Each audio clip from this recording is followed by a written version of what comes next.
एक गांव में रामलाल नाम का एक किसान रहता था। वो अपनी पत्नी सीता और अपने एक छोटे बच्चे के साथ रहता था, जिसे वो प्यार से छोटू कहता। छोटू की एक टांग पैदाइशी खराब थी और वो सही से चल नहीं सकता था, लेकिन रामलाल और सीता उसको बहुत प्यार करते थे और उसका बहुत ज़्यादा ख्याल भी रखते थे। उनके पास खेत का एक छोटा टुकड़ा था। कई सालों से बारिश न होने की वजह से उस गांव में बहुत खुश्कसाली थी। इसलिए फसल न होने की वजह से गांव के लोगों को जीने के लिए बहुत ज़्यादा मेहनत और जद्दोजहद करनी पड़ी थी। रामलाल दिन भर मेहनत मजदूरी करके अपना और अपने परिवार का पेट पालता, लेकिन आमदनी कम होने की वजह से उनका खर्चा नहीं चलता था। एक दिन सीता अपने पति से बोली, ए जी सुनते हो, घर में खाना पकाने के लिए कुछ भी नहीं बचा है। अब मैं क्या करूं, क्या बनाऊं और छोटू को क्या खिलाऊं? वो बेचारा भूखा है, उसे बहुत भूख लगी है। हाँ हाँ, मुझे पता है सीता। भला कौन बाप अपने बच्चों को भूखा देख सकता है। मैं बहुत मजबूर और बहुत परेशान हूँ सीता। मगर तुम ही बताओ मुझे मैं क्या कर सकता हूँ। अगर तुम बुरा ना मानो तो मैं एक बात कहूँ क्या? देखो, हम ऐसा करते हैं कि हम गहने गिरवी रखवा देते हैं और उन पैसों से एक गाय खरीदेंगे। उस गाय से हमें जो दूध मिलेगा उसको हम बेचेंगे और उसके दूध से घी भी बनाएंगे और उस घी को भी अच्छे दामों में बेचेंगे। इस तरह घर का खर्चा तो पूरा हो जाएगा और आपकी परेशानी में भी कमी हो जाएगी। अरे ये तो बहुत अच्छा आइडिया है। हम ऐसा करते हैं कि कल ही शहर जाकर गाय खरीदेंगे और जैसा तुमने कहा है सीता रानी वैसा ही करेंगे। अगले दिन रामलाल अपनी पत्नी सीता और अपने बच्चे छोटू को लेकर शहर की तरफ रवाना हो जाता है। वहाँ रामलाल ने कई गायें देखी, मगर वो बहुत महंगी थी। वहाँ रामलाल को एक गाय पसंद आई। वो उसके मालिक सेठ जी के पास गया और उस गाय का दाम पूछने लगा। सेठ जी ने उस गाय का दाम 80,000 बताया।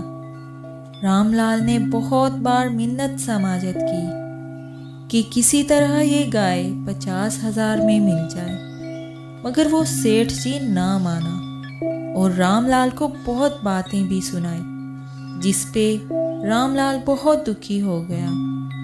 वहाँ रामलाल को 50,000 में कोई गाय ना मिली। इतने में वहाँ एक आदमी आया और रामलाल से कहा, अरे भाई सुनते हो, मेरे पास एक गाय है जो कि दूध भी अच्छा देती है, मगर उसकी एक टांग खराब है और वो सही से चल नहीं सकती है।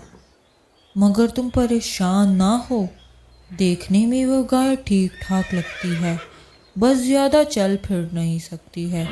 अगर तुम चाहो तो तुम उस गाय को खरीद सकते हो, वो भी 50,000 में। बोलो मंजूर है? एक पैर से चल नहीं सकती तो कोई बात नहीं, दूध तो अच्छा देती है ना। मुझे लगता है हमें इस गाय को खरीद लेना चाहिए। रामलाल ने उसे गाय के पैसे दिए और उस गाय को घर ले आया। रास्ते में उन्हें एक आदमी मिला जो कि हैरान परेशान होकर रामलाल से बोला, रामलाल, ये क्या उठा ले आए हो? 3 पैर वाली गाय?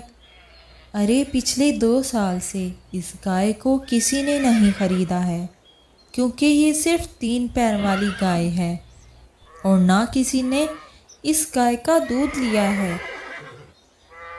उस व्यापारी ने तो तुम्हें ठग लिया है।